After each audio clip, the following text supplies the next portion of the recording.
Hello everybody, welcome back to the channel. My name's Gary. I hope you've all had a good week. I hope you have all had a great weekend. Welcome back to the Sunday Club. Tonight, obviously we're in between games a little bit and there hasn't been a huge amount of news, so I just thought let's get ahead of the game. Let's have a look ahead of England's next fixture, which is of course against the Welsh, and I think it's quite an interesting fixture. It's one of only a few friendlies that Thomas Tuchel is going to have to play as England manager leading up to next year's World Cup. And I just wanted to talk about, are the Welsh something that, is it a good test? Is it a good fixture? Given the fact that England aren't playing many competitive matches, arguably these friendly games that we know there's going to be a few early next year. We won't know what those are yet, of course, but there will be some before the World Cup. But every single friendly game, given the fact that England have some sort of choice, I presume, in who they play, these are important fixtures because of the lack of quality we are playing in our World Cup qualification campaign outside of Serbia. So yes, tonight I really wanted to get in and talk about that, and it is probably, even though it is the friendly out of the next two fixtures, it's probably going to dominate the next international break, really, because it is obviously an international derby. It's a competitive match in the sense of there is no way the Welsh or the English fans want to lose this. So it's just something that I think it'll be a tough test. I do think it'll be a tough test. It's certainly going to be a bigger test than what Latvia will be, of course. Let's get to the chat. Andrew, evening, mate. Wales will more than likely field a reserve side, having to play Belgium next, so we'll smash them. You know what? They probably will. I mean, they are obviously fighting their own qualification battle, and they're going strong. And I think the Welsh are a good side. I'm going to say that now. I do think the Welsh are a good team at the moment. I still expect England to win. I do think England will probably have a little bit of a reserve team out themselves as well, because for whatever reason, players will be injured again or whatever. And it's just going to be one of those really where I think Tuchel's still going to struggle to get a full squad out, I think, that he would like.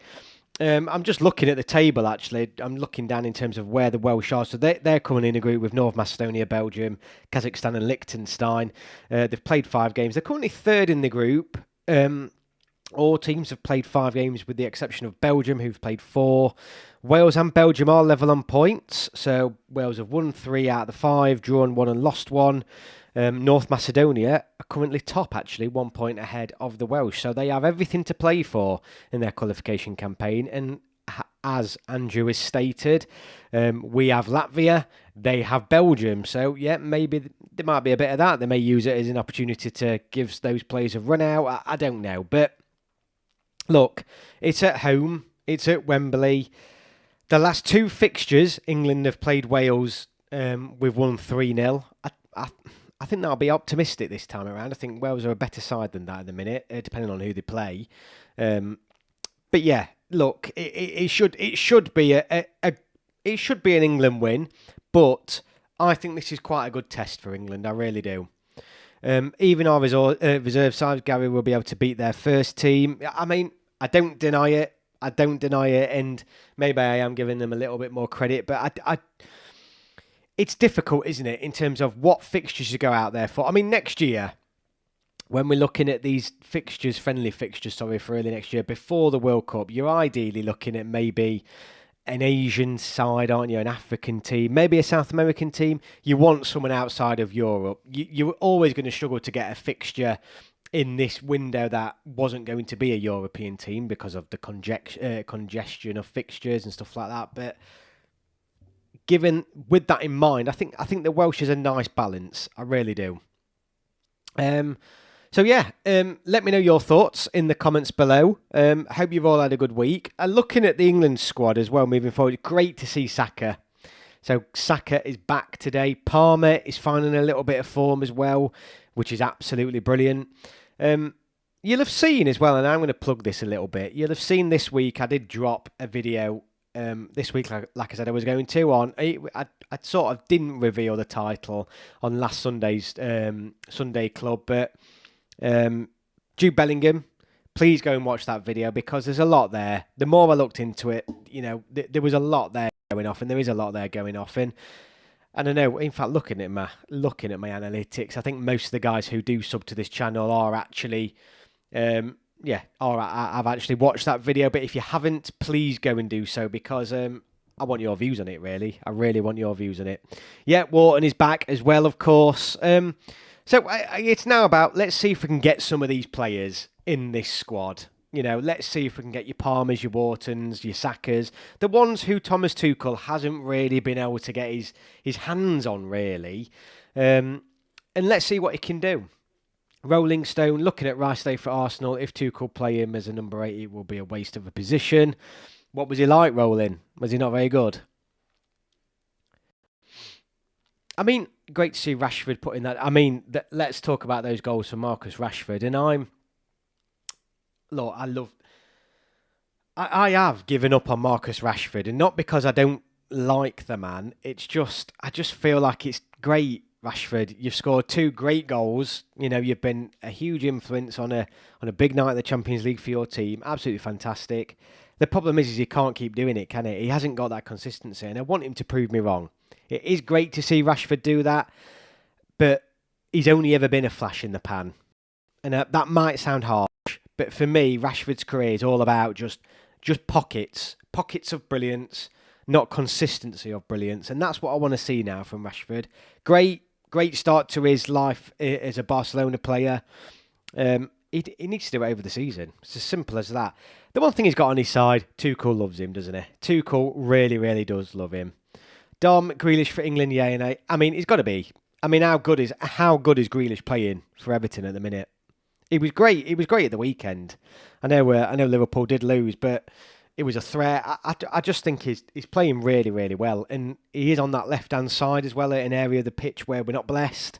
He's got to be in. He's got to be. I'm really surprised Tuchel didn't pick him in the last squad, if I'm honest with you. I'm watching Barcelona later, Gary, on TV. I'll let you know how he plays tonight. Yeah, please do. Please do.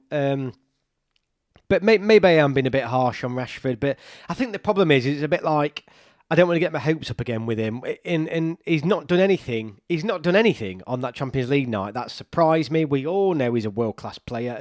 Maybe not world-class. That phrase is probably used far too often. He's a good player. We all know he's a very, very good player. But that's where the frustration comes from. We see him do that. We've seen him do that at times at Manchester United. We've seen him do it in a few times for England. And then he just vanishes for the rest of the season. He needs to be consistent. Tuchel needs to bring back Tony because neither Bowen nor Gordon can be a striker backup. I mean, I saw a tweet earlier this week about someone. It was somebody reflecting on the Euros just gone and how when they were watching the game in the pub and when Kane was substituted off, the whole pub cheered and applauded, and he said something's wrong with this country. He was reflecting on that time, and he was saying something's absolutely mad because who does replace Kane once he's gone? Obviously, Delap's an option. I think I would be picking Tony. I think he's a great player. I think he's a great target man. He's got that little bit of an edge as well that I don't mind. The problem is, and I've said this before, Dom, Tuchel's picked him. He did pick him, not in the last squad, the squad before. He only played him a few minutes.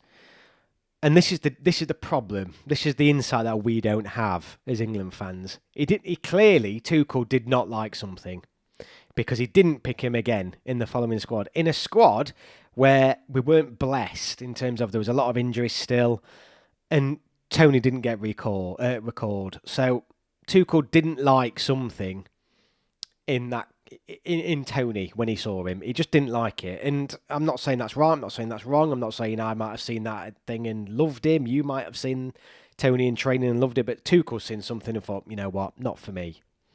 And I think we've got to trust that. The problem is who is it? Who is that backup striker? Delap. We're all looking at Delap thinking he's a big unit. Maybe he's going to push on this season. He's now injured or he's been out. He's not going to be probably anywhere near a call-up for this next England squad. So it's been a bit of a shame, actually, because Delap may have been that player potentially pushing to come through. I thought Lewis Hall was very good for Newcastle today. He's a complete fullback. Well, he's one of the players who, on that left-hand side, he was a shoo-in, wasn't he? It was a shoo-in for the Oilers, and he was just injured. He just got that terrible injury, and hopefully he's going to be one of those players that comes in. We're sat here, And we're looking at that squad. We won 5-0 away at Serbia. And we're talking about players who will just walk into other teams in the world in a heartbeat. And these have all got to come in on top of England's current squad. I genuinely believe, I'm not going to sit here and say England's got the best world 11. We haven't.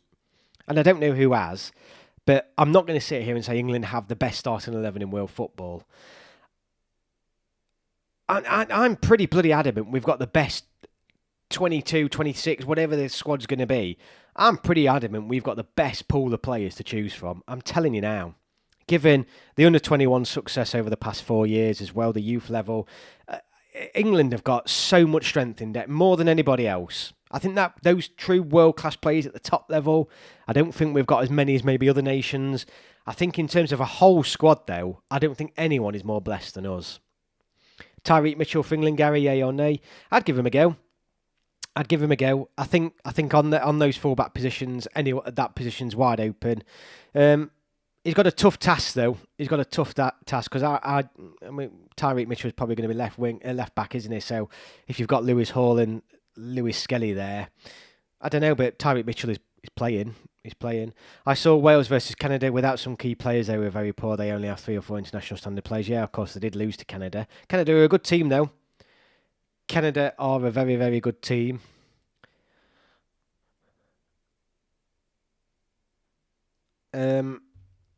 Wharton's youth coach described him as an artist in the mould of Picasso and Rembrandt. He's a genius, but very few can see it. Look, we've got to see Wharton, haven't we? I mean, for God's sake, Wharton, just don't get injured before the next... I mean, when is it? We're so close to this next international break. It's absolutely amazing. It's literally like 3 weeks, 2-3 weeks. Because England are playing on the 9th of October, and obviously we're now on the 21st, so yeah, it's like 2.5 weeks. Next week after, 2.5 weeks till England play again, which is brilliant. We have the best strength in depth by far, says Andrew. I don't know if he was typing that as I was saying, mate, but I 100% agree. 100% agree. Lewis Hall will be the best left back in the league by the end of the season. I mean, he was so good last season, wasn't he? Will Hughes, Dom, honestly, and I know probably now, all of a sudden we have actually got some quite good players in that central area now, given the fact, I mean, I don't know why Gomez doesn't get a look in either, because I thought he did well, but the more you're looking at this as well, it's a real shame, isn't it? Mainu wasn't able to get that move in at the summer. A real shame. I genuinely don't understand why Will Hughes. It would be so unpopular. I get it because he's not glamorous, anything like that. But he's playing in a good team. He's getting game time. I wouldn't be against him getting a call up. I think 90% of fans would. But I mean, come on, Will Hughes or Jordan Henderson. Jordan Henderson's obviously got the experience, but you know, if Jordan Henderson's in, why not Will Hughes? Why are we worried about Wales? They wouldn't even be able to beat the South of Ireland team. I'm not worried about Wales. What I'm saying is I think this isn't a bad test. Given where we're at, Wales can put in a good performance. You know, they're playing well. Most teams don't roll them over. I think you know they're a good structured team. Wales. I'm not saying they're gonna beat us. I mean, I was looking up the record against the Welsh before I came on actually, and obviously out of most teams in the world, we've played Wales so many times, 104 times, believe it or not. 97 of those have been competitive, so not many friendly games at all out of that pool. Anyway, having said that, 104 games. We've won 69, drawn 21 of them, and only lost 14 times, scoring 253 goals and conceding 91. They haven't beaten us since the 1984 home championships. Granted, there was a huge gap once the home championships stopped. There was a huge gap when we didn't play them from 1984 to 2004, so 20 odd years. But in the the 7 games we've played them since 1984, England have won every single match. So yeah, it's England are the better team. Not that anyone needed reminded in here, but they've got a shocking record against us. Tomori is playing well for Milan, keeping clean sheets. Milan are third in the league. Yeah, another player. I think at the end of the day, if you any player who's playing in a good team and who's English and they're starting, this should be the case for any international football players across any country, whatever. They should be well within the shout of a call up. 3 ACL injuries, Ruben Hughes, who should have been an English Modric. Well, he's been playing a long time now. I mean, he hasn't been... I can't remember when he was last out injured, unless he was last out injured last season, but he's been playing well for Palace for quite a long time now. Tomori's never impressed in an England shirt. He played in that 4-0 loss to Hungary 3 years ago. I think the problem is I think... Evening, Calvin. Nice of you to join us. I think have we sorted the centre-back options? Is it Konza and Gahey? You know, are they... And then is it a case of Stones, Bellingham, Branthwaite? You know, is it one of those that are back up now? So maybe is Tomori, when you look at this, is he right down that pecking order, as good as he may be? Have we sort of resolved that issue at centre-back? Do you know the England 2026 kit has been... I do know this, and I was umming and ahhing about whether I put it on tonight. I'm going to hold fire because that's some... kit. The released England kit is quite good golden content for some shorts and stuff. So I'm going to hang fire, and it will be the kit. We all know anyone who's these kits get leaked all the time. You'll probably be able to go and buy it on DHgate now. It will be the kit. It doesn't look bad. It's just I mean, those who haven't seen it, just it's plain. It's very plain. It's nice, but it's very plain. The collar's quite nice. The pattern on the collar. But yeah, I have seen it. Anything would be better than that white one with the blue shoulders. I just couldn't stand that shirt. I am seriously hoping Tuchel has plans of playing Rice at centre, but I don't. No, I don't want Rice at centre back. I think Konza, Gahey, Stones and Colwell with Kwanzaa on the standby list. Yeah, this is what I mean. So it's like it's Tomori. He's not really getting a look in, is he? He really isn't. And that's without even looking at players like Branthwaite. I mean, Tarkowski, you know, I don't understand why he never gets a call up. He's so good for Everton. He's class. He is absolutely class.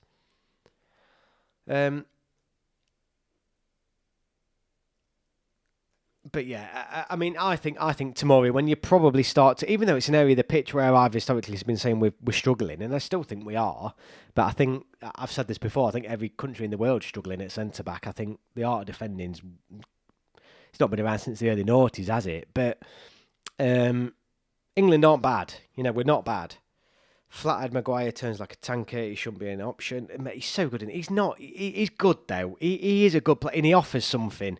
He offers something up front as well, which is mad saying that as a defender. But Tarkowski is a top defender and blocker, but that's technique and ball control. I get what you mean in terms of how much defenders touch the ball now, but he's still got. I just can't believe as a solid defender. You know what I mean? He's like a brick shithouse, and he's so good, and he was good yesterday as well. And yeah, I mean, when you do start to weigh it up, there's a lot there, isn't there? Matt's channel. Hope you're all right, mate. I mean, let's as we're talking about friendlies, and obviously we're looking at the Welsh game. I mean, if you're new, if you're just joining the chat, welcome. Please put in the chat. You know, are the Welsh a good test? I'm not saying they'll beat us. I'm not saying I'm worried about them, but are the Welsh a good test for England in this up and coming friendly?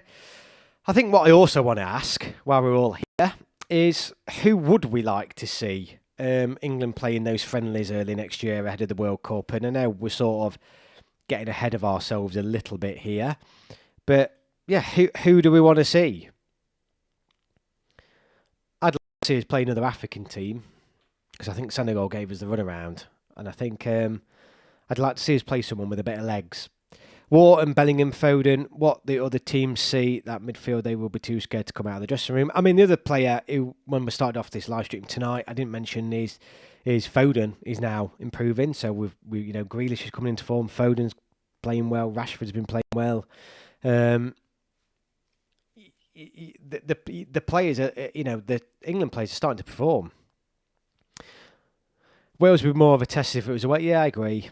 I wouldn't have minded a Welsh away game. I think Charlie Creswell deserves a shout. He's been good for Toulouse and he gets goals. Yeah, no, I mean, I think any defender might be worth a shout. The only reason Wales might be a test is because it's a local derby. This is what I mean. It's not. I mean, it's not friendly, is it?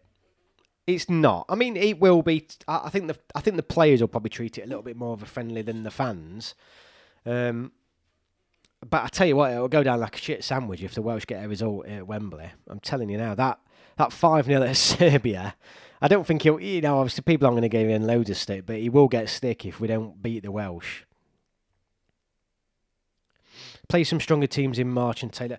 I mean, it's who we play though. I mean, did we go after a strong European team in those early next year friendlies, or do we go more international? I mean, do we play North American team? Do we go to US, Canada, USA, Mexico, Canada? Do we go to one of those guys as the host and say, look, fancy a game?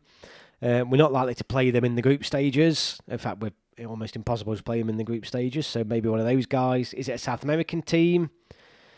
I mean, England's last two performances, last performance against an African team and the last performance against a South American team, we've lost both. Brazil beat us and Senegal beat us. So I would like to see us play an African and a South American team again. Thank goodness the two obligatory Andorra matches is done and dusted. Yeah, I mean, the Latvia games, still got to go through those, haven't we? And Andorra away, I think Andorra away will be a good one. Tailor our June friendlies to our non-European World Cup qualifying cup groups. Tailor our June friendlies to our non-European World Cup group friendlies. Yeah, I get what you mean. Yeah. No, I think I'd prefer us to go non-European. I would really, to get the most out of it. End of the day, we're going into a World Cup. We can't just keep playing European teams all the time. I mean, the chat's been flowing tonight in regards to, I think a lot of the questions that people have been asking tonight is, I mean, I come on these live streams and I'm like, every single week, I'm like, right, midfield, shit. Well, not shit, but we ain't got depth. Centre back, we're lacking depth. And it's that spine that I keep going on about week in, week out. All of a sudden now I'm sat here thinking, and I've done this before, where 1 minute I'm like, defence is all right. What we're worried about. We've got options, we've got some good players there. And then other weeks I'm like, no, defence is a nightmare. I am confident with the defence. I am. It's not amazing. It's not England's best defence by a long way, but I think Gay and Konza are two solid centre-backs. The right-back and the left-back options are completely up for grabs. Completely up for grabs. And it's where players like Trent fit in.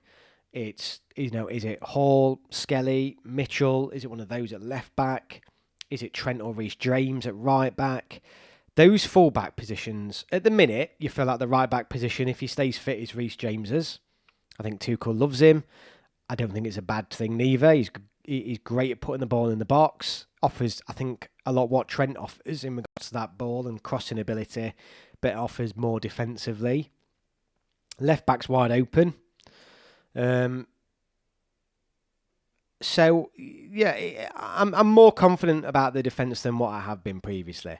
The midfield as well, I feel like even though we've not played very well, apart from the 5-0 win in Serbia, obviously, I do feel like all of a sudden we've got a lot of options, and these have been forced through a little bit. One, because of England's success at under-21 level again, and two, because all three of Tuchel's squads that he's had to pick so far have all been picked or hugely influenced by injuries. And that means we've had to bring new players in, and all of a sudden we're looking like we've got, options in that middle of the park as well. So I tell you what, honestly, I'm sat here now and I can feel the butterflies in my stomach thinking, right, we're winning the World Cup. We're winning it. Someone needs to calm me down. We do this all the time, don't we, as England fans? I'm not even joking. I'm sat here thinking, how can we not win it? How can we not win it with the squad? And then if anybody who isn't English who's watching this now will be banging this off immediately, saying, oh, for God's sake, English fans again, do one. We're stacked. We are proper stacked with talent. We are proper stacked. I'm just excited. I mean, who the hell does he pick if everybody's fit? And man, in this one, obviously there'll be injuries. They will. But what a job. What a job. If everybody's fit, firing, sort of playing the way they're playing now, it's just how spoilt for choice do you need to be? And he can either go down that, pick as much of the best individual talent he can possibly pick, or he can pick 5 different teams with a different system or different, and he can pick what he wants. He can play what he wants. He can pick what he wants. And he can do what he wants because of the amount of talent that's around him. And you just think, oh, come on, Tuchel, please. Honestly, I'm getting giddy. I am actually getting giddy, and I'm actually thinking, what am I going to do if England win the World Cup? I mean, is that it? Is the promised land reached? Do I stop the channel? Let's go back to the chat. Dutch are the only team in the world who have better centre-backs than England. Yeah. I can't think of any country with good centre-back options other than France. This is what I mean, Andrew. Honestly, I've been worrying about ours, and I've said before, we're not doing bad in relation to everybody else. Defenders, the art of defending and good defenders died years ago, so we ain't doing bad. England's group opponents at World Cup: Jordan, Uzbekistan, Colombia, Paraguay, Cape Verde, Australia, New Zealand, Norway, Austria, Korea, Ecuador and South Africa. Take any of them. I'd rather have Colombia. USA and Portugal in March. In June, friendlies against similar opponents to teams in our World Cup group. Portugal will be a good game. I think they're a top team. Andrew, I've got a feeling Gary will make it to the semis. Honestly, just imagine if we beat. I mean, I know we beat Germany, and I know we beat Italy, and or whatever. I know we've beaten teams in competitive games, but imagine if we knock if we knock a Portugal or France or Brazil and Argentina out in the quarters or semis. I mean, the hype. It's coming home. Oh my God, I can't wait. Can't wait. Do you think? I mean, I'm desperate for the draw. I am absolutely desperate for the draw because I'm sort of like holding fire on content because there's so much I could be sending out, do it like reaching out to people, getting people on. I really want to start this World Cup build up, and I just want to know who will be playing. It's so hard to do a build up with at least 48 teams, but obviously not everyone's confirmed who's qualifying yet. So I just need the World Cup draw to happen so we can really get this hype train going. Do you think this World Cup will have to be the must major win for England? We've said this every single year, but all I would say is I can't see any sign at the minute that the talent pool for England is drying up. And it doesn't feel like do or die. And that sounds mental coming from an England fan and we haven't won anything in 60 years. I just feel like there's just... I mean, you blink and there's just another 5 England players come out of the woodwork who you've never even heard of before. It's just... So I don't feel like it's do or die.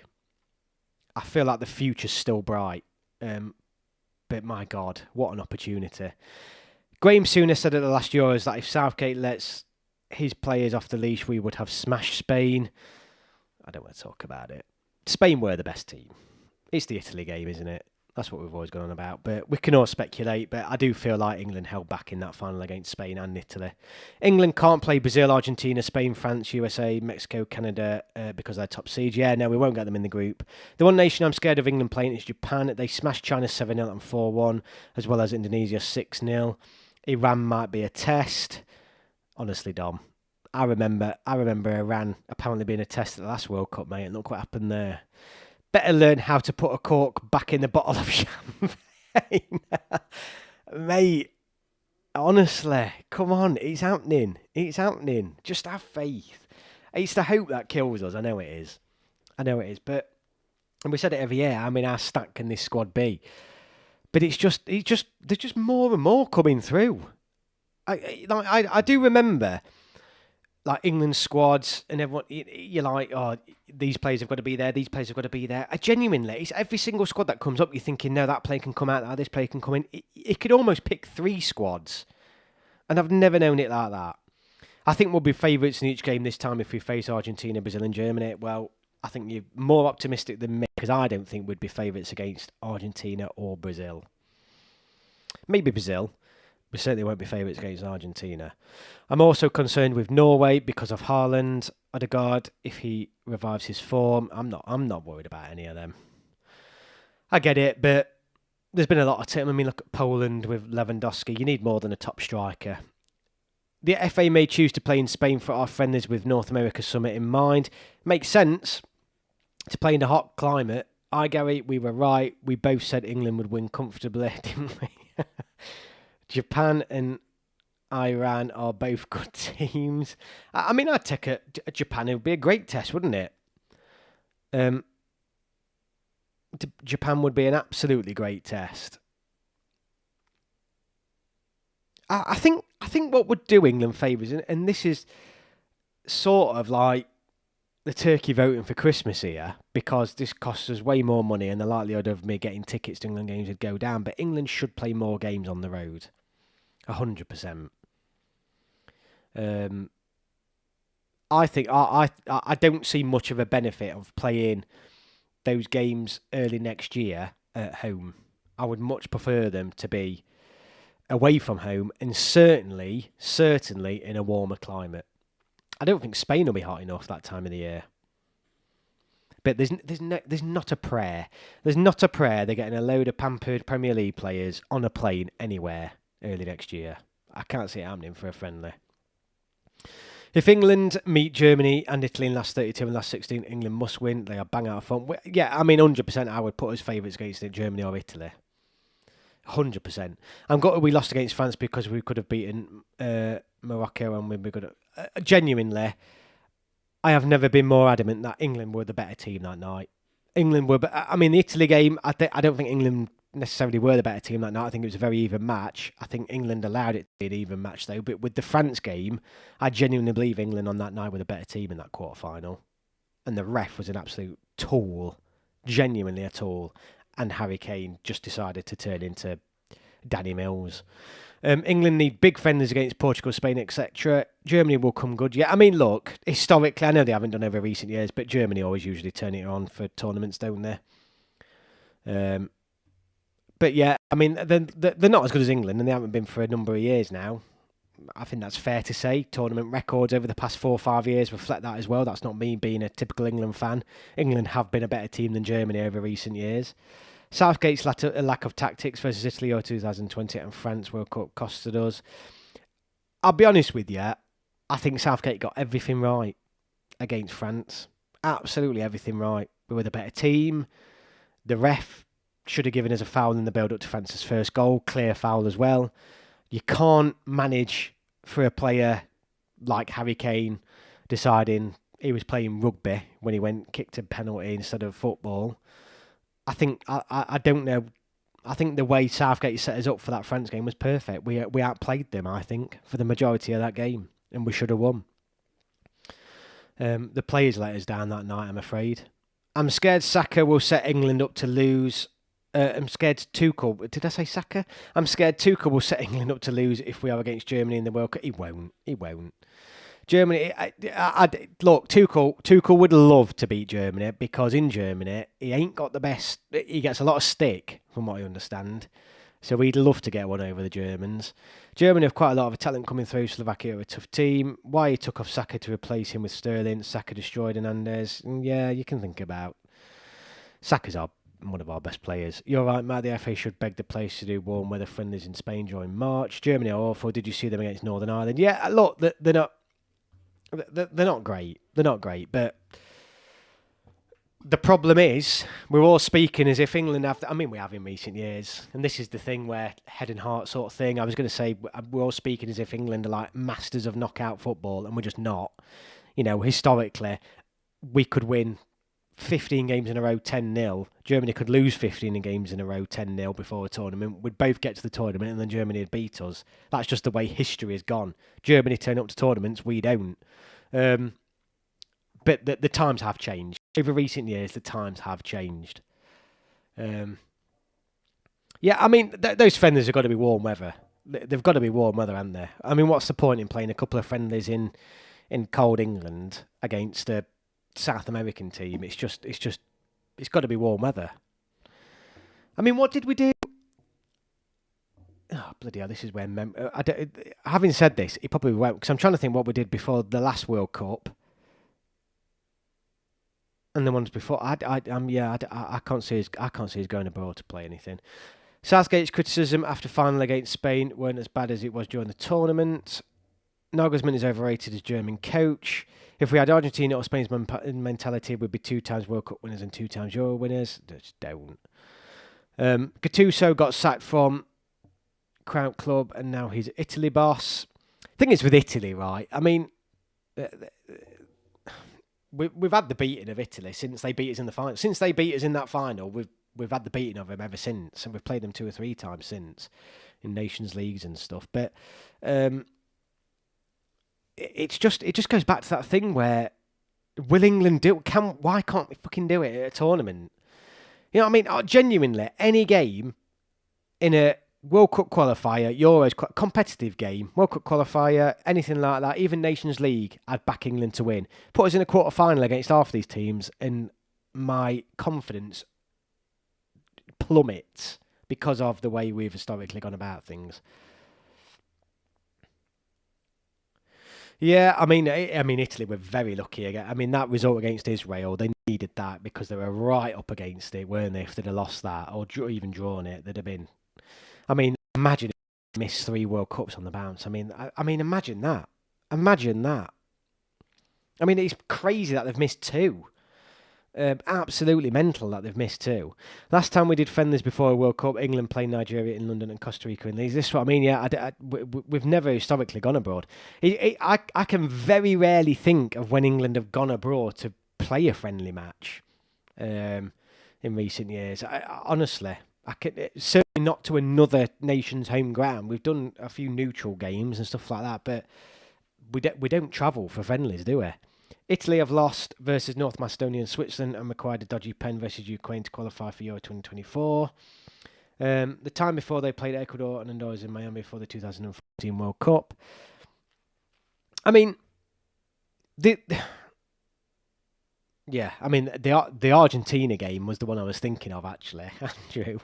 What a game. What a game. I mean, we've actually got quite a good record against Argentina. In fact, we've got quite a good record against almost every team in the world. I think there's only 3 teams in the world that have a better record against us than what we do against them. Yeah, so we've played Argentina 14 times and only lost twice to them. 7 times we've played them in a competitive match. We've won 3, drawn twice and lost 2, scoring more goals than conceded. So we've actually got a better record against Argentina than what they've got against us. Oh yeah, Begani, 100%. 100%. I dislike... I would much rather lose to Scotland or Wales than Argentina. Honestly. And it's only because of... I know the Scots and Welsh hate us, particularly the Scottish. I've said this about South American football. I can't stand South American football.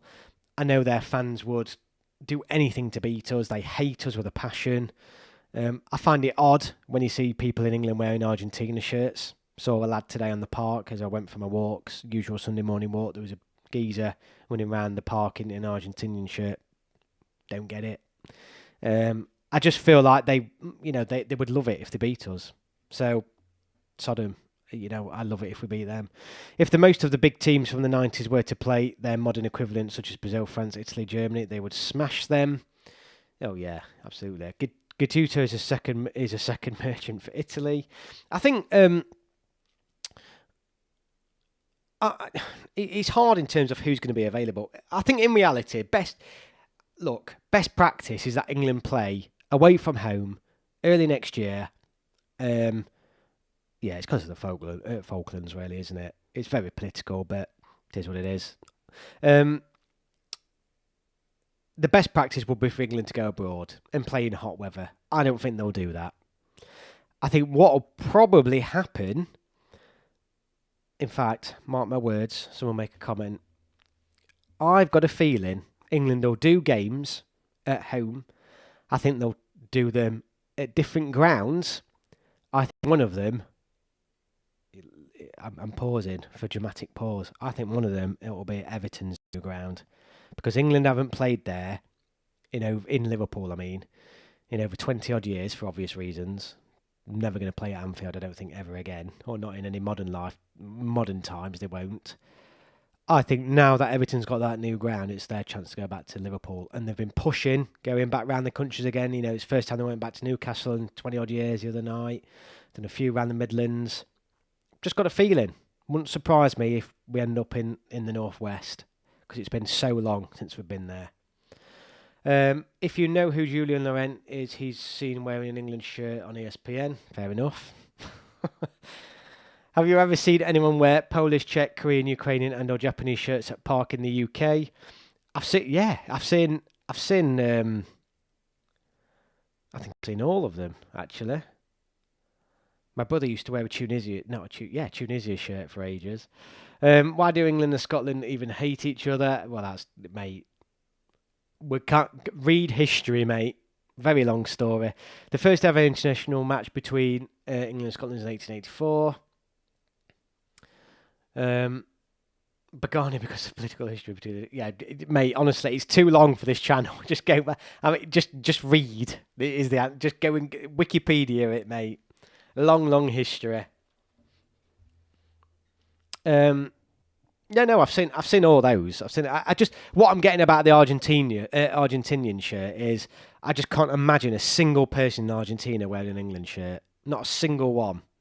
I think their hate for us is next level. I don't think we share the same hate. I genuinely believe the Argentina versus England fixture means more to them than what it does to us. But that's also one of the reasons why that is the team I would like to lose least to. I actually can understand people wearing football shirts of underdog nations and clubs, but not the big boys, except maybe Brazil and Netherlands. I mean, I've never understood it. I mean, as a kid, right, I always used to see the Brazil shirt and thought, bright yellow, green, they used to play amazing football. I thought, how good would that be? But I never wore one because it wasn't my country, and I just found it bizarre that people would. I mean, look, I get it. I mean, that person may have been Argentinian. I very much doubt it because well, he may have been, but I just very much doubt he was from Argentina. I'm not living in London. It was just, I just can't imagine any Argentinian going for a run in their park with an England shirt on. And I find it bizarre that someone in England would do that the other way around. For a long time, some England fans had Netherlands wear their second team because the Orange Army helped the Brits in World War II. Gary, have you seen the German who supports it? Yeah, mate. I've interviewed him. He'll be on my second episode for Why England Can't Win Anything that I'm currently making. I've interviewed him for that. It's been long in the pipeline. I need to apologise to him actually because I've interviewed it quite a while ago, but these things take time. It was supposed to be on the first episode, but the first episode went way over, so I thought, right, I need to split this into 3 episodes. So he'll be in the next episode. He's great lad. But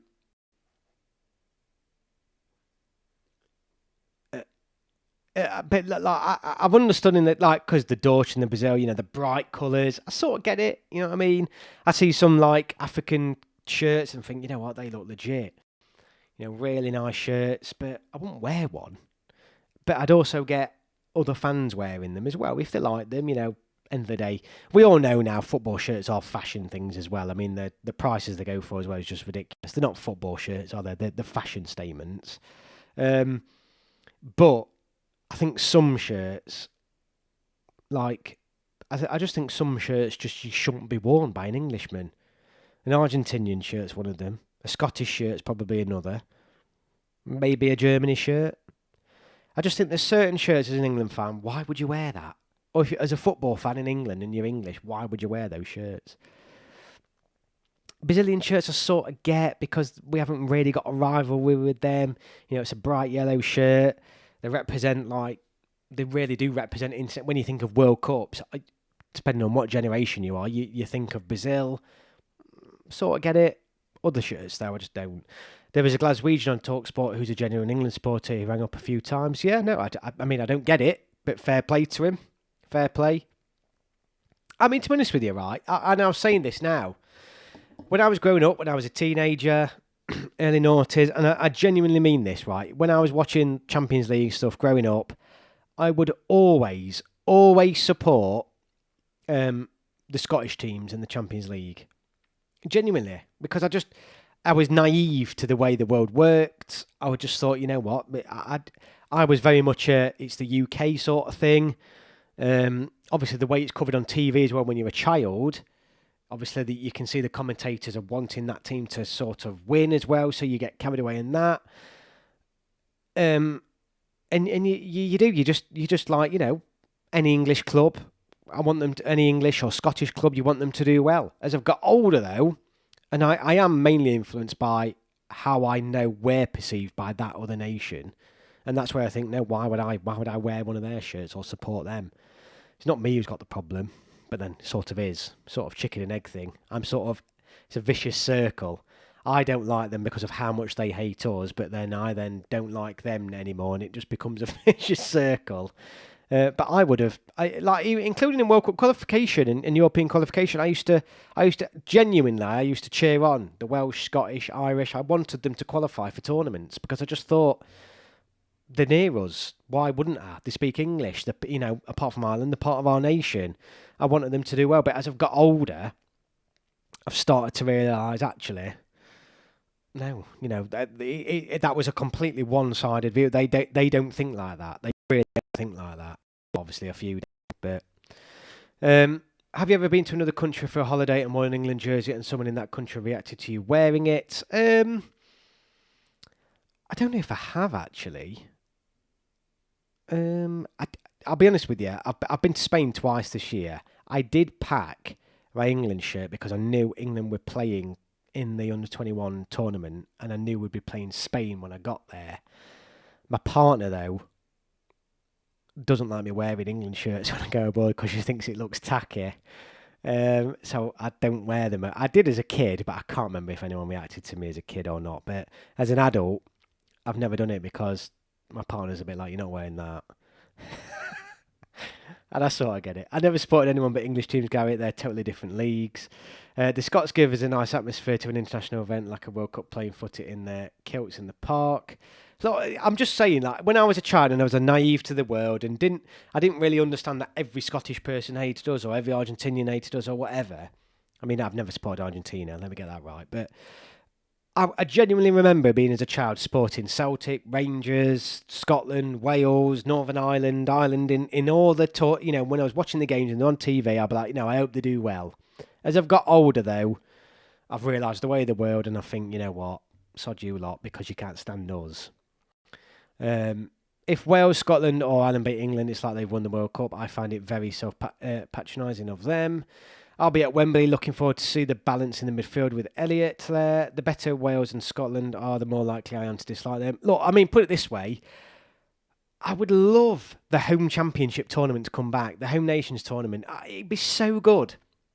I mean, I don't understand why we don't have like a Six Nations of football. England, Scotland, Wales, Northern Ireland, chuck in France.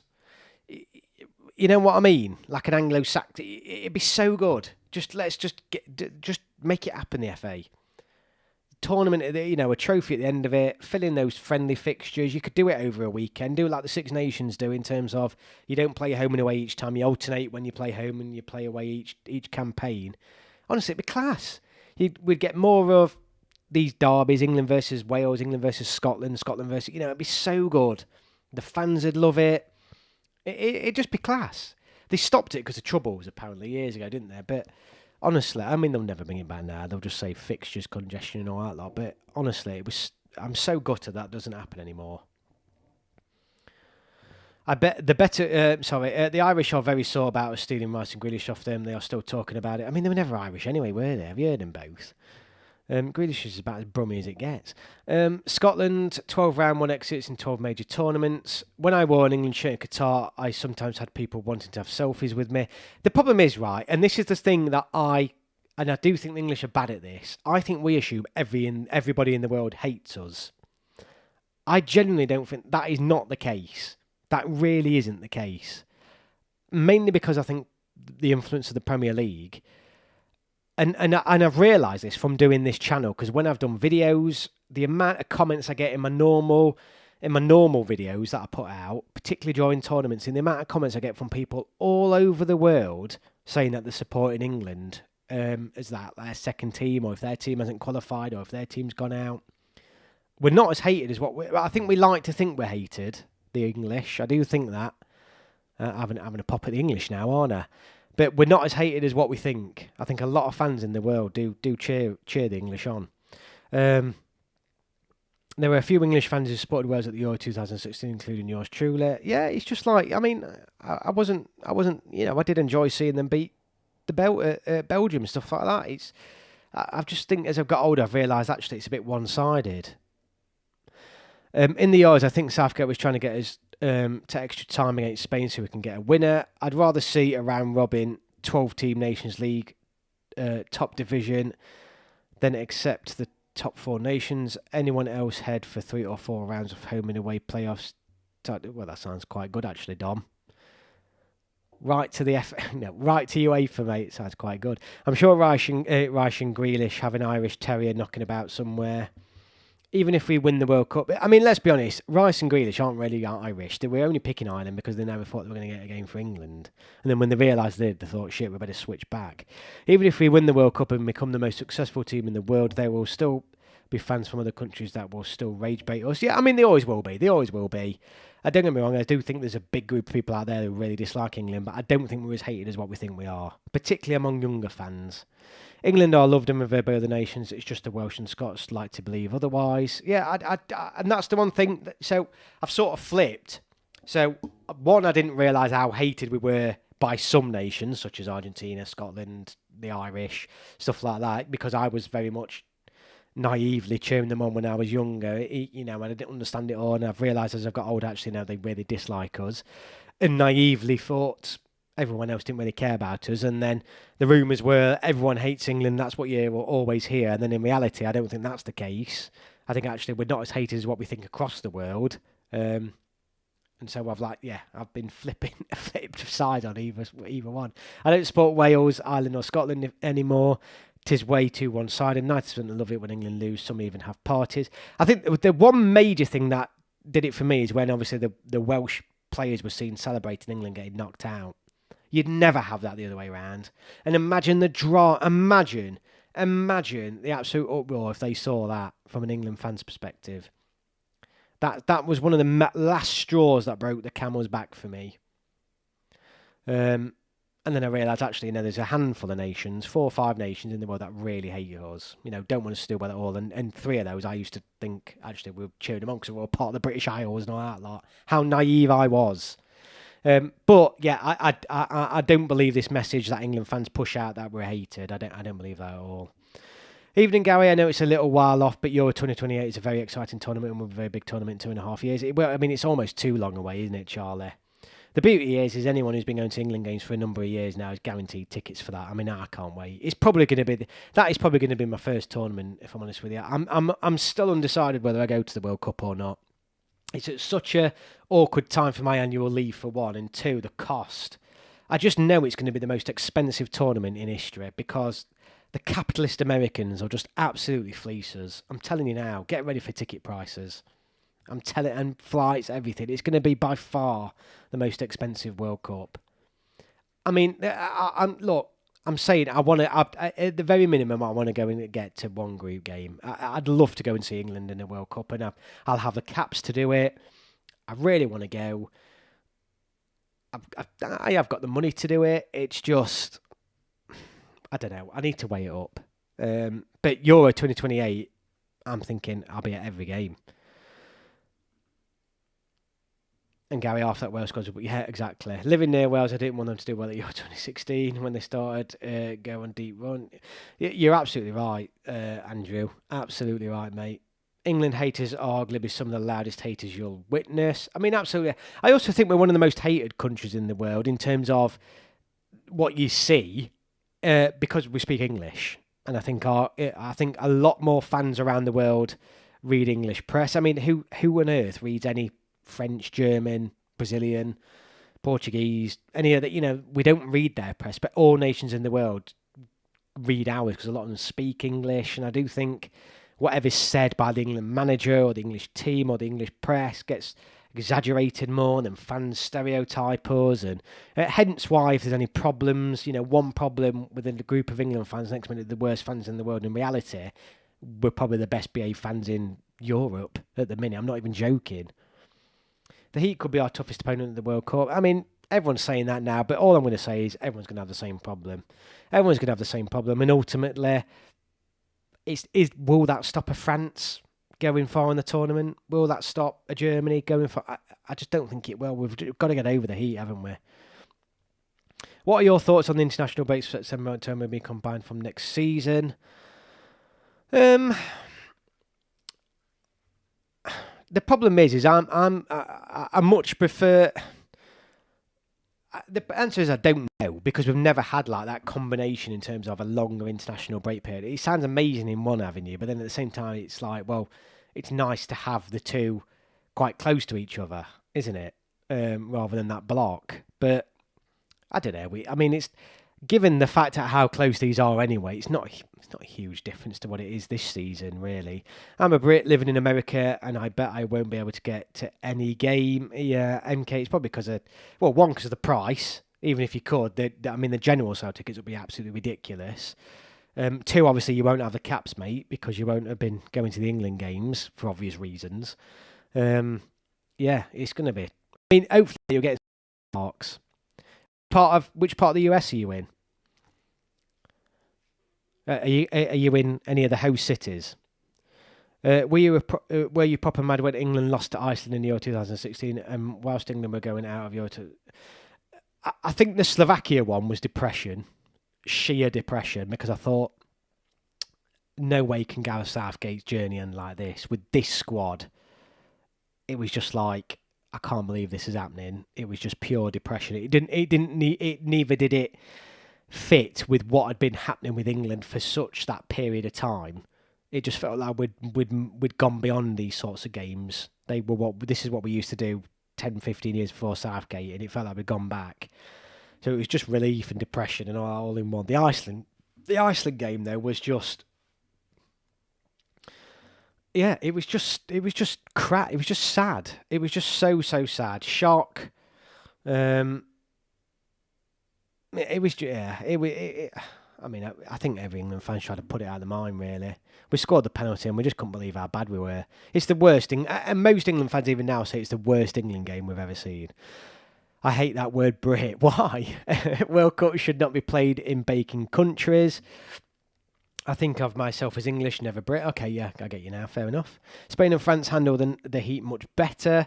Yeah, depending on where you're from in France, I understand that they have better climates than us, don't they? Who will be third choice keeper if Trafford doesn't get the game time before the break? I think he'll still pick Trafford, to be honest with you.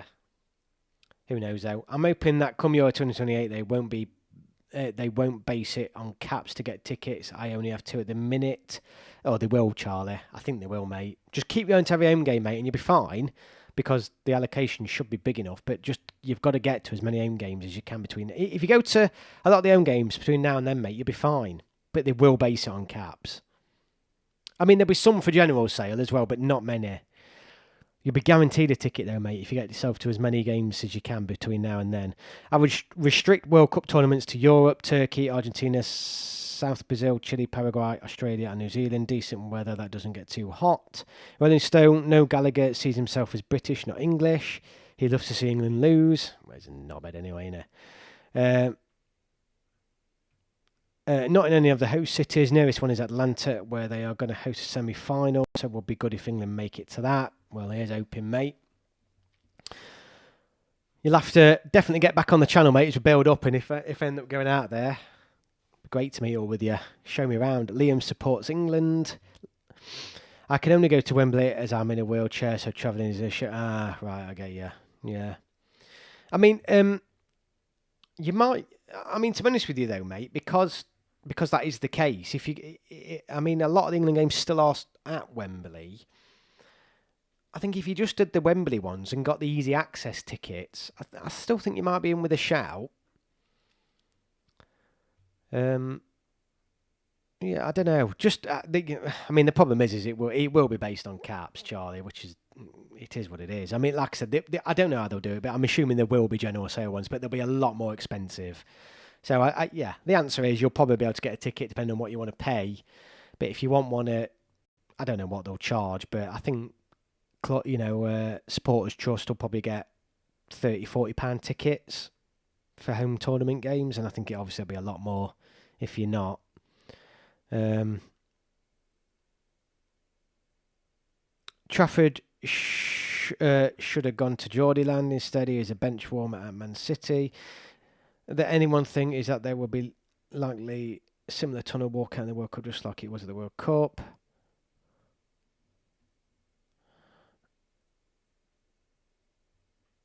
Yeah, and MK. Okay, sorry, I know you're English. I'm English and proud. No worries, mate. I mean, the problem is, I mean, look, I like saying I'm English, but I also say I'm British as well. I do. I'm not against saying I'm British. I think there's a lot this country as a whole has shared together. But obviously, come football, I'm English through and through. Half time will last 30 minutes in America with the half time sing along. I mean, will they? I presume they're going to have maybe drinks breaks like they did at Qatar. I think that's quite a standard thing now, actually, isn't it?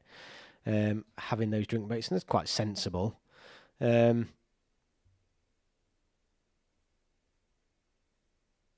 Zimbabwean. I'm born here. I'm glad you put that, Begani, because I wouldn't have had, if someone from Zimbabwe, I wouldn't have had a clue how to say that. Like I'm a Zimbabwean. That's cool, mate. Qatar having less competitive competition for tickets than a summer tournament was half the reason I wanted to go to 2022. I'm looking forward to the World Cup. Tuchel's going to win it. I can feel it in my gut. I don't know if you was here, Charlie, earlier when I completely got myself carried away when we were talking about how stacked England squads are, and I was a bit like, oh my god, like how can he not win it? It's just, oh, I mean, we're gonna know this. I mean, it's less than a year away, guys. I mean, less than 12 months. We'll either be sat here now on this same live stream on the Sunday Club in September, thinking, right, how do we move towards this Euros now and finally win a tournament, or what went wrong? Will we be talking about this time next year? It probably will be this time next year. Will we be talking about a new manager, whether he wins it or not? A lot can happen now. I hate the phrase British Garys, the Scots and Welsh only considered themselves Scottish and Welsh. Yeah, and that's another point. Obviously, I have heard recently that all this British stuff is very one-sided as well. The Irish hate the English national team but support Man United, Liverpool, and use real English lingo. No, it wasn't, mate. I've only been for about 10 minutes. I got myself all carried away earlier, mate, talking about how stacked Hobson we are now at the back in central midfield. It's just, oh, come on. And they're the troubled areas. The reason why I raised them is that they're the troubled areas. I mean, imagine if we get a striker who comes through to rival Kane. It's done and dusted, lads and ladies. It's done and dusted. Ireland is contradictory when it comes to supporting football teams. It's only in rugby when they can support their own real clubs. I feel English, European, British in that order. Fair enough. And with Charlie, we are going to win it. Carol, come on. At least the Scots stick to their Scottish clubs. I mean, look. I mean, what do we do? What do we do if we win it? It's just so good, isn't it? Get rid. I can't. I've said this before though, and it's like we've lost 2 European finals on the trot. We've lost 2 European finals on the trot. I'm pausing because how could I bear losing another final and it being a World Cup? But, and this is why sport and football is so good. But everyone, imagine it. Imagine if we win it. Like we get to that final, we're there again thinking, right, come on. The 3rd final we've been in, can we finally do it? It's it's going to be a big team. You're not going to get some underdog who's made it all the way through. World Cup, they're always weaned out by the end. It's going to be another massive team. Like I might sound soft here, but I'm genuinely going to get a bit emotional thinking about it. I will cry. If England win the World Cup, I'll cry. I'll be a mess. I'll be an absolute mess. It'll just be mad. It would just be absolutely mad. If England weren't a multicultural country today, do you think we would still win the World Cup? Interesting question, Begani. You could argue that about a lot of nations actually around the world, couldn't you? Famously, I know France are often, a lot of their players come from quite diverse backgrounds as well, and they've been hugely successful. Maybe not as much Italy as much. I think they've, Germany certainly are multicultural now. Spain have become much more multicultural. South American teams less so. But maybe I don't know. Maybe not. I mean, a lot of England players have, a lot of England's better players have quite a mixed background, don't they? Charlie, I think Tuchel stays if he wins it. Even if he doesn't, I think they'll keep him. He's the best manager for the job at the minute. No Mourinho, no Pep available, and the English managers are shite. Keep Tuchel. I mean, look, if we win the World Cup, everyone we're all going to be sat here saying just give him what he wants, pay him what he wants. It's like Indiana searching for the Holy Grail his whole life and finally finding it. Mate, honestly, I just don't know what I'd do. A lot of Europeans get very confused of Britain's colonial past and its links to certain places all over the world. Tuchel is way better at tactics. I feel like England would be on fire if we win the World Cup. It'd just be mad. It'd be mad. If France took all about players out of the team, it would be even a top 10. What's your argument? No, I think the point. I just think the point is that I think it's, apart from probably South American teams, actually, maybe some Asian teams. I think most teams in Europe certainly in Europe and North America actually are quite multicultural, which is fine. But they're still English, and they're still Spanish, and they're still French, still German, or whatever. France started using it way before the other European nations. Mind you, Argentina didn't have any small notices the World Cup, and neither did Spain in 2010. Tuchel, you're the one, you still turn me off what was coming home again. What would you do the day after England won the World Cup? I mean, watch the highlights, mate. If England, there's moments now, I don't know about everybody else, but I'll literally sometimes just wake up in the morning and think, right, I'm going to watch the penalty shootout from the Colombia game a few years back, or I'm going to watch England highlights for England versus Germany. I do it all the time, just randomly. I'm going to watch Jude Bellingham's overhead kick. I do it now. I think I watched the overhead kick this. Well, I did watch the overhead kick this week for the video that I did. So I think I'd just get up and watch the video on repeat. I might even watch the full game again. If England win the World Cup, I would brag about it every day of my life.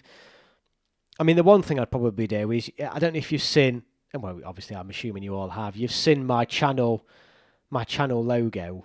There's one star above my logo, and that's obviously to represent the World Cup, so I would have to change that, really, wouldn't I? And I'll probably be recovering massively from a hangover. Congrats to England women team on reaching another World Cup final. How the Red Roses. Yeah, I mean, hopefully they'll do it. I've watched the Serbia highlights 16 times. Yeah, that's what I mean. I watched the Greece highlights when we beat them under Lee Carsley numerous times after. I just love it. I mean, I would genuinely, if we won the World Cup, I'd buy the match on DVD. I would literally, it'd be the only game where I watched the full 90 minutes probably several times. England played like rubbish for Jude's overhead kick. In fact, it was worse than Iceland in 2016 because at least Rashford was in a past play. I mean, we were dreadful, weren't we? We were dreadful all bloody tournament, apart from the Netherlands game, actually. Yeah, in fact, I watched Ollie Watkins' goal against Netherlands the other day. Did it on my lunch break. I thought, you know what, I'm just going to stick that on. So I know what I'll be doing. I mean, I think the problem is the World Cup. It's going to be a Sunday, isn't it? It's going to be a Sunday night, the World Cup. The final, I mean. Like Tottenham making DVDs of their greatest matches. Yeah. I have got on my YouTube account, I've got a group where I've just called it England's best moments, and it's like the Colombia shootout, the Netherlands win, the Germany win, Italy win in the Nations League. I've put all the best bits in there, and I just go in that folder and watch them over again. You know, even the Lionesses win, the under-21s victory. So I've just put them all in a YouTube group. So if I want to watch any key moment, I just flick through it, and then I just sit there and chill and watch some England best moments over the past 10, 15 years. Watkins' goal was seen by me over and over. I know, it's class. Like, I know what's mad as well. I watch it back, and the joy was that much. I can't even comprehend how good I felt in that moment. Like, I was watching it the other day, and I thought, And I almost have like brain fog in terms of how I reacted to it because I was that buzzing. You know, like the euphoria was that good. What I like about Tuchel, though, is that when he said the team were more worried about going out last summer than having the hunger and excitement to win it. The World Cup final will be at night in the UK time and probably in the afternoon time in the US. Yeah, but I think it's what I'm getting at is I think it's going to be a Sunday, isn't it?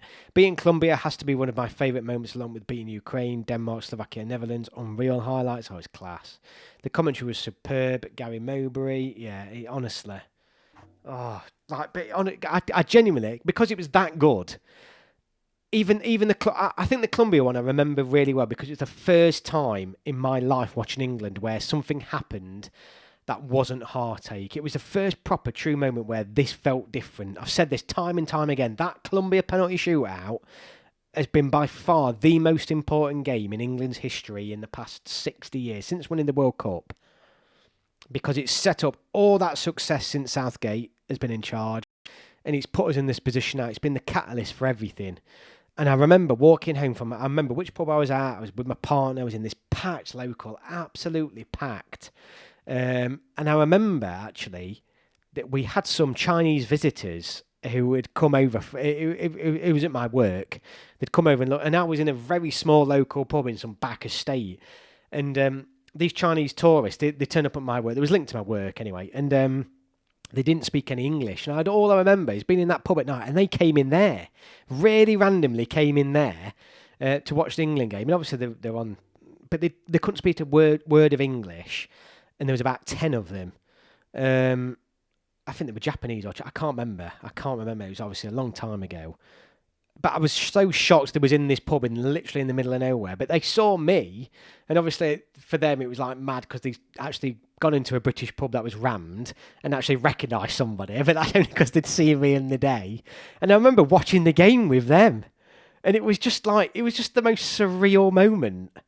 I was like, my girlfriend, who's still my partner now, we were sat there watching it. We absolutely thought it was packed, absolutely rammed. And I was just watching it with these Chinese tourists who, to this day, I've never spoken to them since. Didn't speak a word to them during the match because we couldn't communicate. And it was just absolutely unbelievable. And they were cheering on England, and it was just, oh my God, it was so good. It was so good. Surely the World Cup final is in New York, which is 5 hours behind the UK. Oh yeah, beating Germany in knockout round of the first time since it's 6. Club World Cup final was at 8 PM UK time, if that suggests anything. Yeah, he probably will. I've criticised Southgate, but he did a lot of memorable matches under his, so many. This is our time next year. The World Cup is ours. Begani, if that semi-final against the Dutch was your final against Spain and Watkins scored that winner, I would have been went out of my house and run around my God, a celebration. Yeah. It surely has to be in New York. I think it is New York. I think they've already decided, haven't they? That's the final. Or is it the one in LA? Is it not the? I know they've already decided which ground the final's at. I think it might be New York. We went to a Chinese chip each time for an England game, and we would talk about England. It will be in New Jersey. Oh God, it was so good. Right. Anyway, I'm just looking at time. It's now, I've been on stream an hour and 15 minutes or just shy, and that's quite a lot. I mean, usually I'm on for an hour. Look, I can't believe that. Again, another great evening. I love these live streams. The match is scheduled to be played at the MetLife Stadium, that's the one I was thinking of, at the Meadowlands Sports Complex in East Rutherford, New Jersey, near New York City on July 19th, 2026. Thank you so much, Grumpy Old Man. I knew they had decided it. Yeah, so it's 5 hour difference, isn't it? Right, everyone. I'm going to draw this to a close. Hope you've all enjoyed this evening. Another great watch along. Had 20 odd on you on tonight. Always a great chat on here. See you all in a couple of weeks. I'll be dropping a few more videos, so keep posted. I'll obviously be dropping the preview video for the Welsh game as well. I think it'll be a great game. Hope to see you all there. Hope you all have a great week, wherever you're doing, school, work, whatever it is. Try to relax. Have a great time, and I hope you look forward to these live streams as much as what I do. But yeah, keep an eye out on my channel in the week. And if you haven't done, please go back and have a look at my latest video talking about Jude Bellingham. Interesting watch. Comment section is quite alive on that one, so go and check it out and let me know your thoughts. Thank you all so much for watching, everybody, and I will see you